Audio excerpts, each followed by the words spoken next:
So, what if I told you that your dog's breed isn't actually the most important thing when it comes to their grooming schedule? It's a super common mistake a lot of us make, and honestly, it can lead to some real discomfort for your best friend.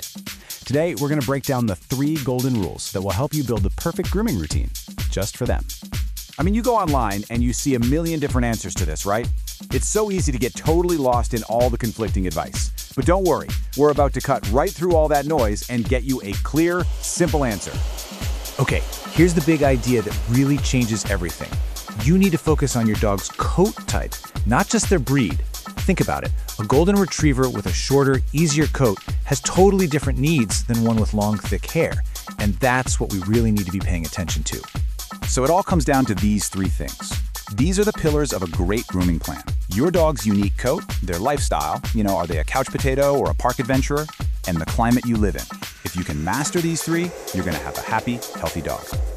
All right, so here's our game plan for this explainer. We'll start with why grooming is so important for their health. Then we'll dive into specific schedules for different coat types. We'll also cover what grooming actually means, because it's more than a haircut, and then show you how to tweak the plan for your dog. And definitely stick around to the end, because we're going to cover the key red flags you need to watch out for. It's so easy to think of grooming as just making your dog look pretty for an Instagram photo. But the truth is, it's way, way more than that. It's actually a huge part of your dog's overall health and happiness. Seriously, think of regular grooming as preventative health care. It helps you avoid painful mats and nasty skin infections. It's also your first line of defense. It's how you catch things like fleas, ticks, or even strange lumps early on. At the end of the day, a well-groomed dog is just a more comfortable, healthier dog. And where you live, that matters a lot. Let's take a really humid place like Florida. All that moisture just hanging in the air gets trapped in the dog's coat, especially after it rains or even just on a sticky day. That can lead to all sorts of skin problems, which makes a consistent grooming schedule absolutely critical. Okay, let's get into the nitty-gritty. We're going to use your dog's coat type as the starting point to build out that perfect schedule. First up, we've got our high-maintenance heroes, dogs with those beautiful curly coats. We're talking poodles, golden doodles, labradoodles, all those popular mixes. Their hair is amazing, but wow, is it prone to tangles and mats. Just look at that top line there, daily brushing. For these dogs, you guys, this is non-negotiable if you want to prevent painful mats from forming. You combine that daily brush with a good bath every 2 to 4 weeks and a trip to the professional groomer every 4 to 6 weeks, and you're going to have a happy, tangle-free pup. And this is where that climate factor really kicks in. For any dog with a curly coat, moisture is pretty much the enemy. It doesn't matter if it's from rain, a fun day at the lake, or just a humid afternoon. You have to get them dry, and I mean thoroughly dry, and then brush them out right away to stop mats from setting in. All right, let's move on to our next group, the double-coated dogs.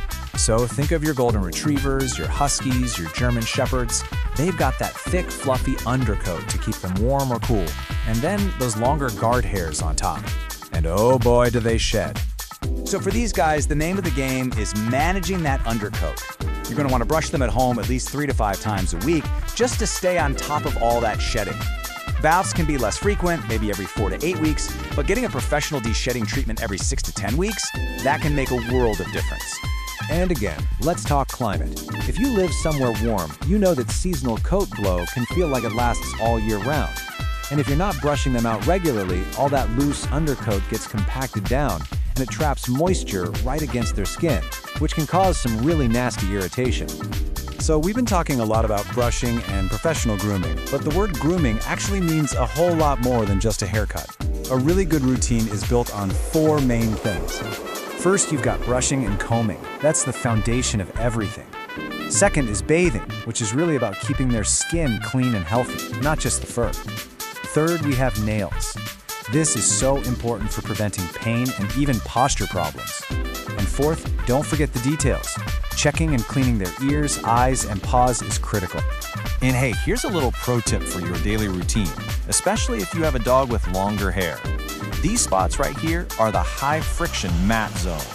Just take 30 seconds, that's it, every single day, and run a comb through the fur behind their ears, under their collar, and in their armpits. If that comb can't glide all the way through to the skin, a tangle is already starting to form. Okay, so we've got our baseline schedule based on coat type. Now it's time to fine-tune it. This is where we bring in your dog's unique, individual lifestyle. So, does your dog absolutely love to swim? Then you've got to rinse and dry them completely after every single dip to prevent skin issues. Does your dog suffer from allergies? Well, brushing them more often can literally pull pollen and other allergens right out of their coat. And for the little outdoor adventurer, getting in the habit of wiping down their paws and belly after every walk is a fantastic idea. All right, we've covered coat type, we've talked about climate, and we've factored in lifestyle. Let's pull this all together into a simple, easy-to-follow starter plan that you can start using like today. Here is a great place to start. Brush daily if you have a curly-coated dog, or about 3 times a week for a double-coated one. Try giving a bath every 4 weeks and just see how their skin and coat respond. You can always adjust. Check their nails every 3 weeks, and go ahead and get that next professional appointment on the books every 4 or 6 weeks for the curly crew and maybe 6 to 10 for most others. And finally, how do you know if your plan is actually working? Well, your dog is going to tell you. You just have to know what signs to look for. These are the red flags that tell you it's time to step up your grooming game. Okay, here are some really clear signs that your grooming routine needs a little tweak. If you can't easily glide a comb from the tip of their fur all the way to the skin, that's a red flag. If you can hear their nails clicking on your hardwood floors, it's definitely time for a trim. And if you see that fluffy Grinch feet look growing between their paw pads, it's time to clear that out so they can get better traction. These are all signals from your dog that they need a little more help from you. So I'll leave you with this one question to think about. Take a hard look at your current routine. Is it really designed for your dog's specific coat, their active lifestyle, and the climate you live in? Or is it kind of just based on a generic breed label? Making that small shift in thinking is truly the key to a healthier and much happier dog.